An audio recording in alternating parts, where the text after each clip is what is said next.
Hey everyone, Pastor John here with our digital sermon for this week. We're continuing in the series, Grace Under Pressure, understanding how God's grace comes and meets us even when we're in positions and situations where we are experiencing pressure, where we're experiencing discomfort or threat, or even just general opposition, hostility, even ignorance for our faith.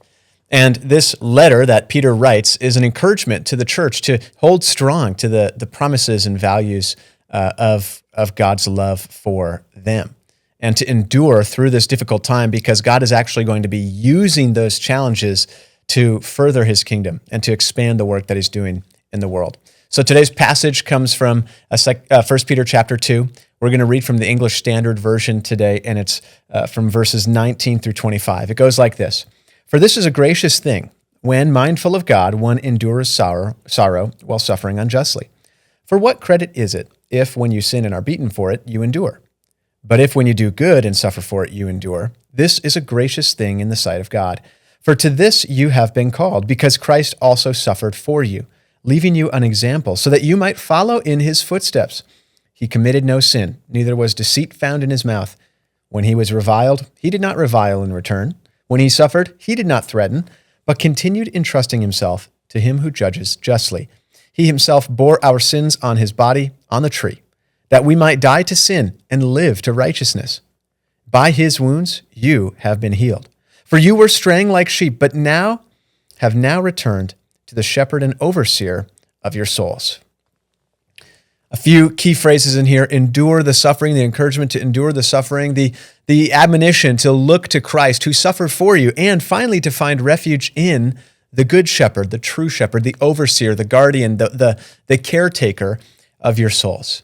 So let's consider those verses together. First of all, I'll just put it out there. It's uncomfortable for us to consider being uncomfortable when it comes to our faith.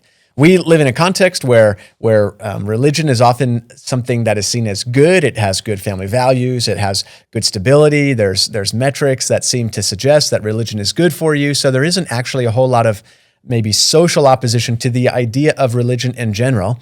And for Western people in our American context, suffering is almost always seen as bad, unless we're talking about like working out or enduring suffering, like to get through the first early years of a career to get into the place where you can start to make more progress. Otherwise, suffering is seen as something just totally to avoid. And so the idea that we would be encouraged to endure suffering with our faith, something that's so deep and connected to our identity, goes against some of our expectations that we carry into reading something like the Bible. And yet, when we look at the biblical narrative, we look at Jesus' ministry, we look at the lives of his servants, suffering was a characteristic central piece of what it meant to be faithful to God's call in somebody's life. If we just look across the pages of the Bible, we notice in the Old Testament, prophets were rejected, they were ignored, they were persecuted. Jesus himself ran into mixed opinions as far as what his message and how his words were received, of course, eventually being even put to death for it. Jesus' disciples endured great suffering. In fact, 11 of the 12 of them were put to death for their faith. They suffered on account of what they believed. And then we look through the early history of the church and how they endured great suffering and persecution as well. So suffering and faith have this profound and deep connection to one another. But why is it that that's so hard for us to grasp sometimes? What is it about that we need to maybe see differently? Well, again, as I mentioned earlier, suffering is really found in its completion in Jesus' death. Through the Christian enduring of persecution, Christians who follow in Jesus' footsteps actually are associated with Jesus' death and with his suffering as well. So there's that connection piece. Jesus won us to himself. He reconciled us back to God through suffering and through death. It was by that act that we are sure of our place with him as his brothers and sisters, as children of our heavenly Father. And so when we endure suffering, when Christians endure suffering, there is that profound connection and association with Jesus as the one who suffered for us. So we look to his example, and we understand that there in suffering, God does this amazing work of bringing about the progression, the expansion, the development of faith in us individually on a personal level, and the growth of the church on a collective level. You look throughout history and you notice how Peter's writing to this church in the area that today we call Turkey. They're enduring suffering and persecution, rejection for their faith. They're cast out of their Jewish families. They're cast out of their Greek pagan sort of families and friends as well. So they're on their own and they associate to one another. They love their brothers and sisters in the faith. They care for one another. They live honorable lives. And as they endure more suffering, the impact of their message actually takes on a new meaning. People are drawn to those who endure suffering for the sake of what they believe in. We are captured by a story. We are captured by commitment.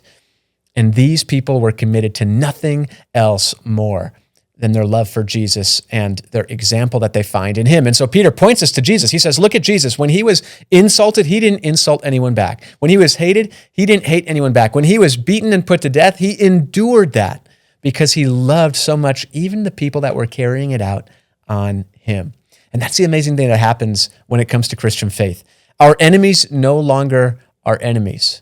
They become potential mission fields as well. Now, this is so hard for us because we, in our selfish, sinful state, look at others as competition. We look at others as threats. If they're not on board with us, if they're not contributing to our mission and message, we don't want a part of them. We want distance from them. We want protection from them. But Jesus says, no, look at them as people who haven't yet discovered the great love I have for them.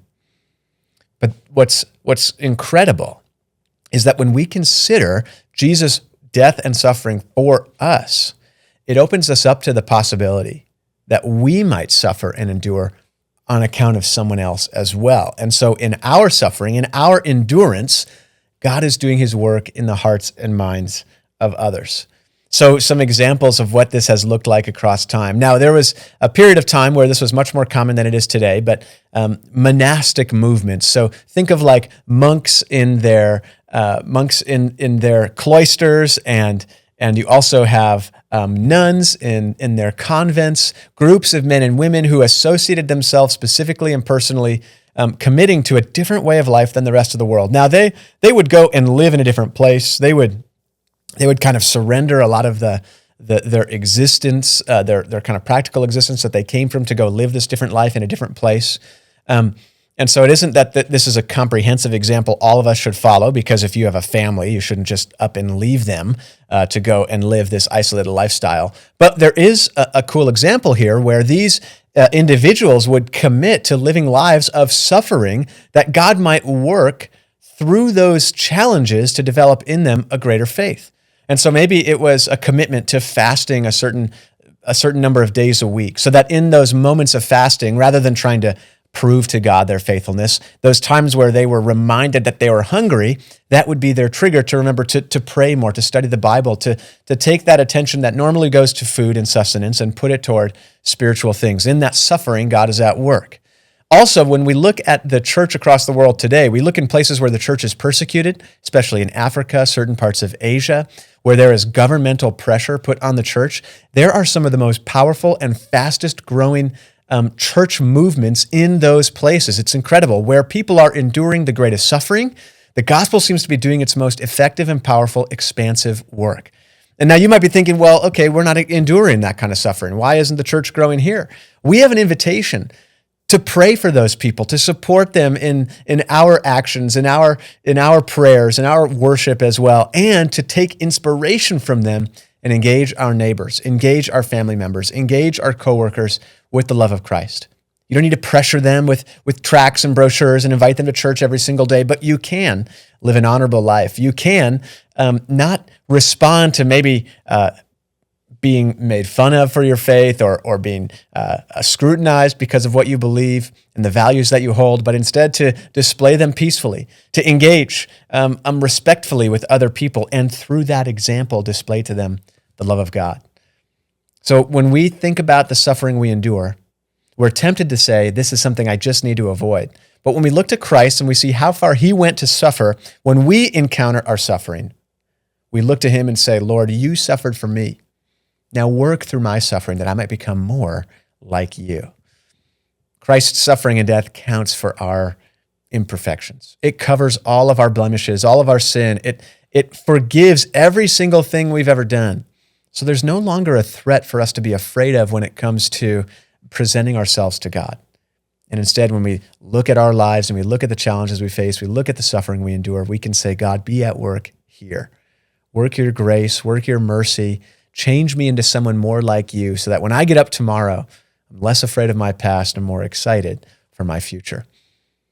I hope that God blesses you and guides you this week, that he would give you wisdom, grant you joy, that he would be with you in the challenges, that you would feel his presence and see his action, and that you might carry his great news of love and joy for the world to everyone that you meet. Have a great week, and we'll see you next time.